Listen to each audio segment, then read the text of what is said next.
Hi everyone, welcome back to All Things Consultancy, the O-Class blog. So you've got myself and Shay, and today we've actually got a very interesting topic. So a couple of months ago, while we were on a meeting at Canary Wharf, we came across the London Fire Brigade stand, and they were actually showing off the drone technology and how it was being used in fires and various situations. So I kindly asked Lee to come along and share a little bit more around the project and the processes, etc., that they went through. So thank you very much, Lee, for coming along. No, thanks for inviting me. So I think just very quickly, if you can just explain maybe, so we'd seen you with the drones. Yeah. So just briefly explaining how you use drones and what they get used for. And then we go into how you got around getting that project delivered. So we as an organisation, we use drones on incidents, fire incidents mainly. We do have some specialist type of incidents like missing persons incident, working with the police. So what we would do is we'd turn up to a fire, we'd get the drone out, put it up in the air, and then what we'll do is we'll use the cameras. So we've got a thermal camera and an optical camera. Wow. And what we'll do is we'll film the fire and anything that's going on, and then with that information we send it through to some tablets.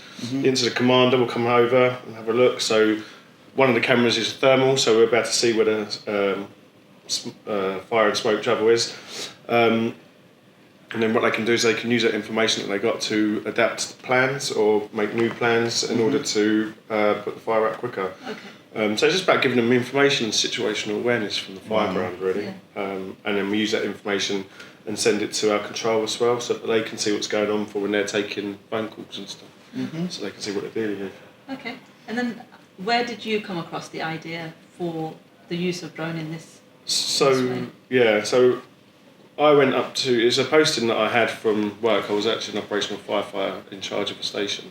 Okay. And then in 2017, I decided to make the move into our headquarters for our operational rescue skills, and it's called Operational Policy and Assurance. So it's what governs rescue skills and other fire skills within the brigade. Okay.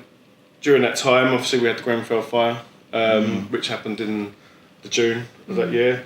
So attended that, and then afterwards there was a lot of recommendations that came up from the commissioner. She recommended that we have taller aerials, which they're being provided as we speak, other equipment, and one of the pieces of equipment that was used in conjunction with Kent Fire and Rescue Service, they brought along their drone. Okay. So what I did is I worked with the team, their rescue team.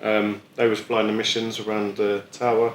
I would then take footage on their SD card, take it to our command units, re-show the footage. And basically what they was looking for is risks from falling debris and unsafe structures. So they was using all the footage again for information gathering, and then what we do is we task different teams to different floors to make safe what they'd found. So the project was born out of that, and then I was given, myself and someone else given the project to do and take forward. And that's where it started in the tail end of 2017. Okay. So, wow, that's interesting. It's amazing how technology is actually playing a key role in this space, particularly drones. Who would have thought, that can be used to help with information? Yeah, because they've been known to be a bit of a nuisance more, haven't they? Yeah, well, there was, on that same day, actually, when we was there was, I think we weren't sure if it's media or just people snooping, but they was flying their own little miniature drones in and around the tower, trying to get some snapshots. Yeah. So yeah, you're right, there are the nuisance ones, which the police have got to try, and I think there's a lot of legislation being brought in now to quash all of them. Yeah. But obviously the ones that do good, like our ones and the police ones, they're seeing things that you might not necessarily see at ground level, so it's a different perspective on incidents. So. And then prior to that, do you generally work on a project basis, or was this really your first technical project as well? So yeah, I've been on station for 20 years, doing various roles on station level. That was my first. I come into the department, had a little bit of a project which wasn't really my own. It was just finishing off someone else's. And then I was given that project. That was brand new. I've never done any project management. Okay. I've never done a project before. Yeah. So it was literally from scratch. With off we go. There's a project. Yeah. Get going. That was the beginning. Now, but I understand it was about 9 months it took. So what we did is I thought, right, how would I run a project if I was given one? Bearing one, I'd just been given one. So I was like, was it norming, storming, and forming? Trying to just jot down ideas. I was doing all the groundwork, and I thought, you know what? In a lot of projects, groundwork is the most important bit. If you've got all those bits done, then the rest should literally fall into place. So I thought, right, who else do I need with me? So a friend of mine who's at a fire station that I'd worked on, his family have got their own sort of aerial TV business, and they've worked with drones. And he was like a technical lead, so I don't know anything about drones. Obviously, fly one, but he knew all the technical specs and stuff behind it. So I brought him in as my technical lead. That halved my work, literally did halve my work. I was concentrating on writing the project, going out and resourcing it, and he was coming with me and looking at the technical side of stuff. So I thought that was a base for a good project team. That's true, the team, pretty important actually. Yeah, so getting the right people. And then what we did is I thought, right, now where would be best to go and find out about who's already offering drones. So we went to Kent, we went back to Kent Fire Rescue Service. How did you do your team? What did you use? Why did you use it? We went to Essex Police because they use using drones. We went to the things like Drone Show at Excel Centre. We looked at all the markets, what's out there, what would be good for us, what options have we got for, because I wasn't given an option to buy one. I was up because it was only a 4-month trial to begin with. So I had to think of a way of getting them on a lease. So basically we did all that groundwork, and within 9 months after doing the initial the bits that I just said, we'd got a drone sorted. We'd got a drone pilot provider, because you've got to get a license. So we found a license trainer, and then I had to put into place the rotors and get the workforce, and it just went all went into place. And then come September was our first trial.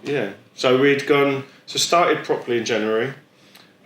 September was when we went live, but we could have gone sooner. But there was a bit of wrangling, so there was a little bit of we had to sort out some insurance stuff. But that wasn't my doing. That was just it took a long time. So in that short 9 months, and we'd all been trained up as well. I'd got 6 pilots trained. And you'd done the 4 months trial in that period. So no, that was to get the 4 months. So in Brigade terms, to set up a team that went operational within 9 months is very quick. Even in all industries, to have a project go within 9 months and fully trained. And how many staff were trained up for it? So we initially went with 6 pilots. I used a rotor that was in where I work. There's 6 of us that carry pages, and we call resource support officers. So if there's urban search and rescue is one service that we provide, and we deal with collapse and cars into buildings and stuff like that. So if there's any need to call on USAR responders, we have to page them. So there's 6 of us that do that. So that was already there. So I'd already just hijacked a rotor that worked. They all agreed to be drone pilots. And then then I just got them all put on courses. We've upskilled 2 more since then because the rotors were so close. It was like we was always on call. And when we went live on the 25th of September, we picked up a shout the very first day we went live. Really? Sorry, when I mean a shout, I mean a fire call. And it was in Highbury. It was 15 pumps, which is quite a big fire. And the drone that they used it, because bear in mind they hadn't had drones before, they tipped up. Sorry, they turned up, and they just pressed the button, because we have these things called cylinder incidents. So if there's any cylinders on the fire, it's a big problem if they're involved. As you can imagine, if they heat up, they can explode. So they'd had people tell them that there were cylinders on the roof. Now they couldn't confirm or deny that they was up there. We turned up. You couldn't write this. It was just weird how it happened. So drone team turned up. Officer in charge said, "Right, can you get up there and tell me what you can see on the roof? Because people have said there's cylinders, but I don't want to press the button and it all go crazy. I just need to know." So they put the drone up, zoomed in, and it was roofing felt in rolls. Dotted along the roof, and some in the wrappers and some not, but they look like black cylinders, right? So told the incident commander, didn't press the button for cylinder incident and everything chilled out. He was like, "That is amazing." Wow. If the drone could have been sold on the first day, that would have been that's it. Perfect. Yeah. He stopped Concept, yeah. loads more movements of vehicles. He stopped disruption of the local people and the transport links around it, because you sometimes have to close roads down Oh wow. if Yeah. if it's a big cylinder. So like with one fell swoop, they just saved him a lot of hassle. Yeah. That's So impressive, yeah. and that is what drones are all about. It's just Sure. finding a different perspective on an incident to help you make decisions. Yeah. And that was literally 9 months later from Okay. start. So. Right. And then you were saying that there were some struggles in getting a buy-in.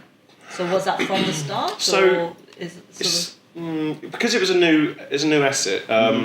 They wanted it from Grenfell, but it was just about how it was going to work and where it was going to be delivered. So again, we got multiple sort of departments that like USAR, Urban Search and Rescue, or a Special Operations Group. But I thought, where would the drone be best placed? And I put, let's put it on fires. All fires that happen all the time.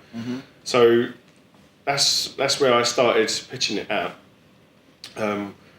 But in order to get to that, I had to get a van, I had to get all the equipment, and then some people were a little, because there's separate departments were a little bit, I don't know, I'm not sure. To actually I don't know, this, can I adapt this vehicle? I'm not really happy with it, because it's not what we do, sort of thing. So I had no choice, I had to go ahead and make it work.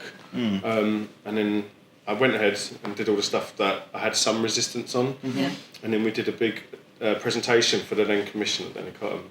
And we did a flyer, showed them all, because I took my own TV from home that I did in the loft and put it in the van.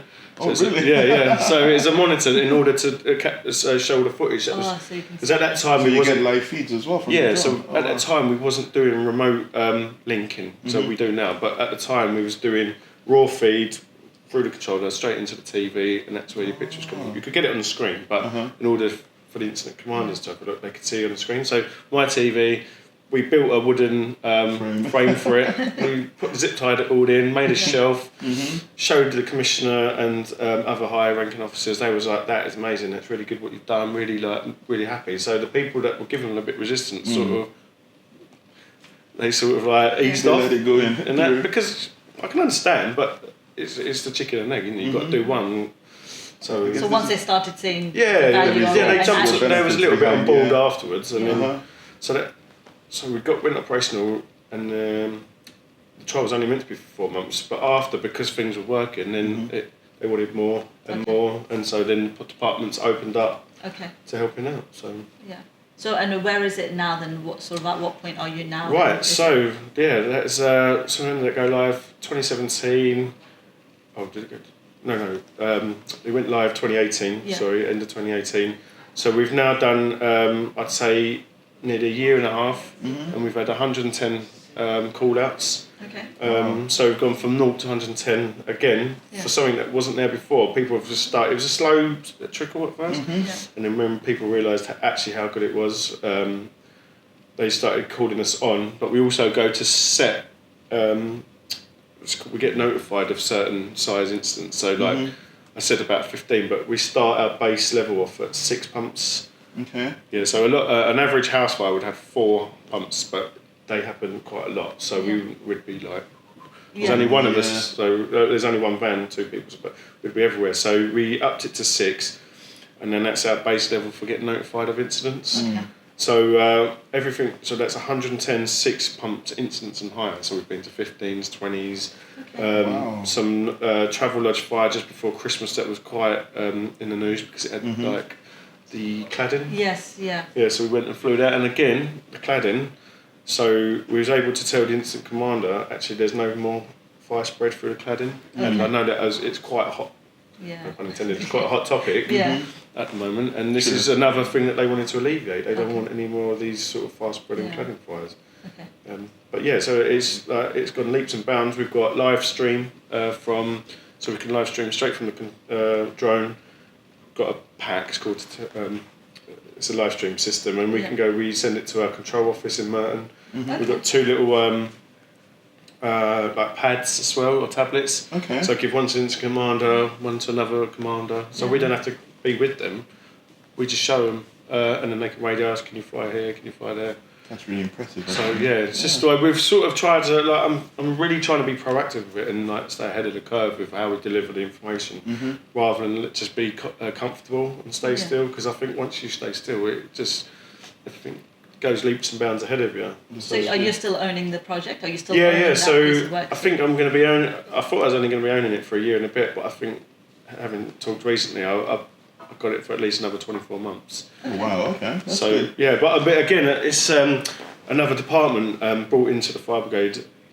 This is going. It's not off topic. It's kind of relevant. Yeah. They're brought in a smoke hood. So smoke hoods are for people that are trapped on balconies or high-rise incidents. Yeah. So if a fire crew can get to you, and sometimes if you haven't got anything to protect you, they can't always bring you back through the fire, obviously because of the heat, smoke, and flame. But so department brought in smoke hoods. Then they can wear them for 15 minutes and they can get through the thick smoke. And I was sitting there, how could you get smoke hoods up to people that are stuck on balconies that are out of the reach of firefighters at that time? So I got another company to get on board with the idea, and what I did is I got them to fit it to the bottom of the drone. And this is only trials, this isn't operational, but it's sort of like research and development stuff. And then I did a training exercise, and I flew a smoke hood up to a balcony and dropped it into a balcony. Wow. So then they put it on. So it means that I could deliver smoke hoods to people that weren't being reached by firefighters at stage, but it might have been like a lot of smoke plumes coming from the balcony. Now, so if you could save one or two people's lives, that wouldn't have been saved before. I mean, it's got to be worth. Yeah, especially with the high rises that are coming up. Well, not coming up, but have been coming up. There's a lot of very tall buildings being built throughout London for residential as well. So exactly, but that's just been the proactive stay ahead of the curve. What's next? What's coming up? So it's gone leaps and bounds since we first took off. Yeah. So just wondering, you've mentioned control units and control rooms and the rest. So these feeds, do they automatically get sent to the office space, or is it just on the tablets within that area? So in other words, I'm wondering if that information is shared with internet and all of that, so people in the office can use to assess the situation better, or is it all hands on deck, everybody where the incident is, and it's resolved there? Are you saying how do I who receives the live feed? The live feeds, yes. So we have to be very careful with how the information gets sent out and who it gets sent to. So it has to be an encrypted. Fantastic! It has to be encrypted when it's getting sent out. So only certain people would be able to see it. So in our control building, we set up a URL specific to the feed that goes out. So what we do is when we get an incident, we will obviously they'll know that we've got an incident, but we'll phone them back up and say, because I set up a system on a laptop that I said, so that when we call them, what I say to do is like, we're about to take off. We've got the live feed running. You should see a test card, and then you'll see it go into a picture. So then they put it onto their computer runs their big gigantic screen in the control room, and so what they'll do is they'll log in, and then they'll get exactly what we're filming as well. Impressive. And what it helped for them, because I went and spoke to them about what would the footage do for you in this office, and they say, look, sometimes if we get a large scale incident where you'll get 100 odd people all phoning in at once. It's called multiple calls. So you get like, I can see a fire. So if we're filming it, then the control can look at the incident that they've got, and they say, "Yep, we understand. We know what's on scene. We can see what's happening," and it gives them more, and it gives them a situational awareness as well with control. So it's good for them to see what we're filming, sort of thing. Okay. That's true. And then sort of just coming back to the actual project delivery part then. So you went through all of that, no formal project training or project management, you've kind of picked it up and I think if some of it I'd like to think is just like common sense, I said, like get the right people, get the right team, get the just pick the sort of bits that just make sense. Some of it was trial and error. I'm not going to say it all went in the right direction. Some of it I had to ask for guidance a little bit, but once someone sets me a project, I just try and just roll it out on my own sort of thing. And as I say, just pick the right bits and do the right research. As I say, the research phase of it was instrumental, because it's just that all the building blocks were done then, and then everything else went on top. Went on top of that. Well, that's really interesting, actually. We need to Should we take a break for it now? Yeah.